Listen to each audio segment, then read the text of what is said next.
Is your AT&T Fiber Internet acting up, leaving you stranded without a connection? In this quick guide, we'll walk you through fixing the most common AT&T Fiber Internet issues so you can get back online fast.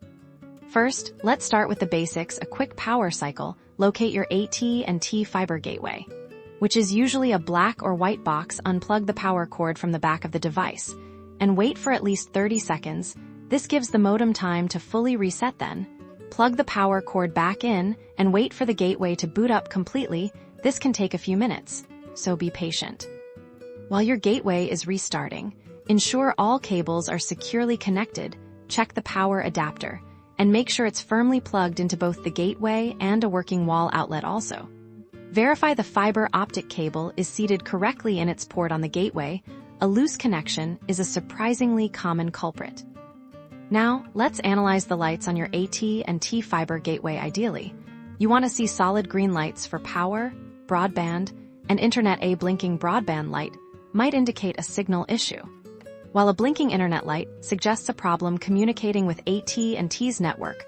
Refer to your gateway's manual or AT&T's support site if you're unsure about specific light patterns. If the gateway lights look good, but you still have no internet, try restarting your connected devices, like your computer or smartphone. Sometimes the issue lies not with the main connection, but with the device itself. Perform a simple restart on each of your devices. If you're experiencing slow speeds or intermittent drops, check your Wi-Fi signal strength. If you're too far from the gateway, try moving closer or consider a Wi-Fi extender also. Ensure your gateway is placed in a central, unobstructed location for optimal signal distribution. If you've tried all these steps and are still facing issues, it's time to contact AT&T support. They can remotely diagnose your connection and may need to send a technician to your home. You can usually find their contact information on their website or on your monthly bill.